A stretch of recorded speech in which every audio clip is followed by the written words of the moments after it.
Hello, y'all. We're going to talk about Diana Ross and Michael Jackson and how they actually had a love affair. So, before I get into it, please take the time out to thumbs up the video, subscribe if you haven't already. Also, make sure you cut your notifications on so you'll get notified when we upload a video. All right, so we all know if you're a Michael Jackson fan, you know that he was completely enamored with Diana Ross, right? Of course, that's nothing new. But did you guys actually know that they dated? I know I didn't, so I had to let you guys know as well. Okay, so Michael's love for Diana started off as a childhood crush, but it developed into teenage infatuation.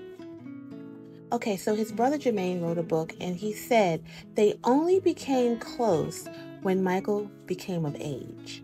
Okay, so he said, I know Michael has always loved Diana from when he was a small young man. He knew that he wouldn't be able to act on his love until he was an adult. By the late 70s, Diana Ross and Michael Jackson flirted wildly in public, and numerous reports at the time speculated that they were having a romance. But is there truth to this? I'm thinking it is. What do you guys think? Make sure you comment below. So, just a brief little backstory on the Diana Ross and Michael Jackson thing. You know, Diana Ross actually discovered them. She actually introduced them to Motown. She had seen them do like a little gig at a local fundraiser. And so she saw the young men, she saw the Jackson Five, and thought that they were very talented and wanted to help them develop their career. Okay, so she knows she was already cool with Berry Gordy.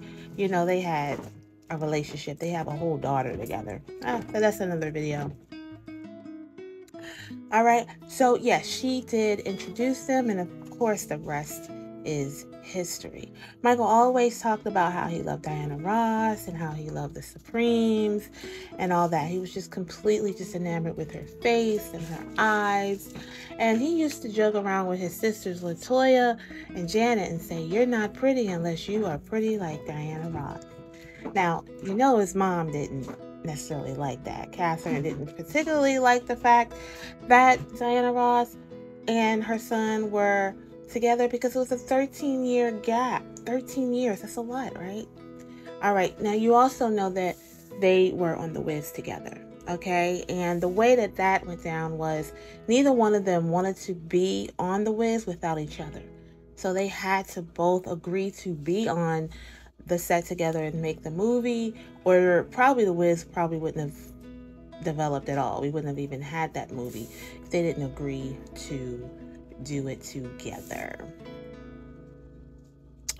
All right, and Michael Jackson's biographer, which his name was Randy Tabernelli, or is Randy Tabernelli, in 1977, on the Wiz shoot, he recounted that Diana Ross and Michael Jackson was not able to be reached out to, you know, and basically they weren't answering calls and things like that. Later on, it was found out that Diana Ross actually spent the night with Michael Jackson. And when someone would ask Diana Ross about, hey, you know, are you guys together? You know, she said, well, you would have to ask Michael. And then they would ask Michael. And then Michael would say, you would have to ask Diana. So they were very private with their relationship. Okay.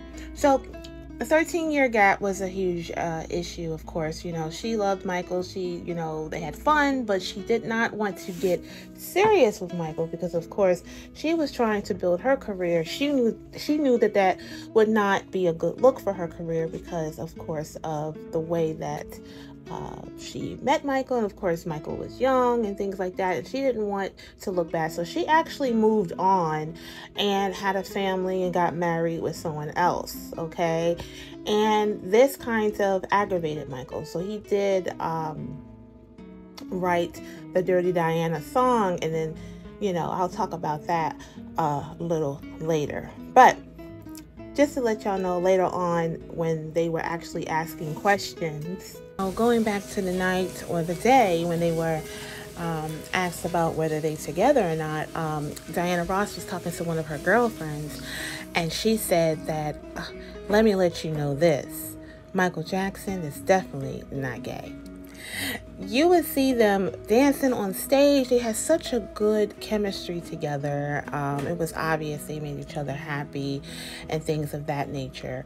And they were both having, they would have this little shy and very, meek little presence. But obviously, yes, they did have a good romance over several years, but eventually it had to come to an end because, Michael Jackson was getting hurt, Oh, another thing is, he tried to move on with other women, and she wouldn't like that. She would go in the middle of them and sit on his lap and interrupt them. I mean, she just was kind of obsessed with him too. Like, she moved on, she had a family, but she didn't want Michael Jackson really to move on to anyone else.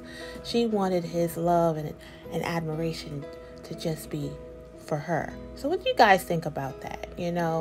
About how she did that to him. It's too bad that happened because he was really in love with her. He really wanted to be with her. But you guys let me know what you think about that.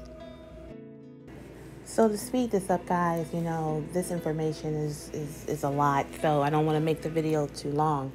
But I know you heard the song Dirty Diana. Well, Dirty Diana was basically a song that Michael had written because he was basically angry at Diana Ross because he thought that she would marry him. But of course, she was more concentrated on her career. And of course, there was a 13-year gap between the two. So she didn't feel that that would look good for her career. So she could not really marry him. And she went on and married someone else. So he released Dirty Diana in 1987 on his Bad album. And many fans speculated that although the song was about groupies, it was also a dig at Diana Ross while he was angry at her for leading him on and then getting married to another woman. And if you guys actually listen to the song, you can hear the passion. And I really felt that song. It was one of my favorite songs from Michael anyway. It was kind of like off from all his other, pop songs. It was really, really edgy. And if you really, listen to the words, you can tell that he actually kind of went through whatever he was talking about. But that marriage that Diana, her marriage just didn't work, but she had children from them and things like that. But, not to make this too long, just to let you guys know, at the end of the day, they were friends, they made up, and things did work out. But it was rumors talking about that he had surgery to look like her because over the years, yeah, he did start to kind of look like her. But I'm going to tell you, because I've been married for a long time, honey, once those soul ties kind of mix, you're going to look alike. Let's just keep that real. All right, guys. So thank you so much for listening. And tell me what you guys think in the comments. Do you think the stories are true? Do you remember that time? Did you live during that time? Did you already know this? Let us know in the comments. Make sure you subscribe, turn on your notifications so you can be notified when we post a video. Thanks so much for listening and watching, and I'll see you on the next video.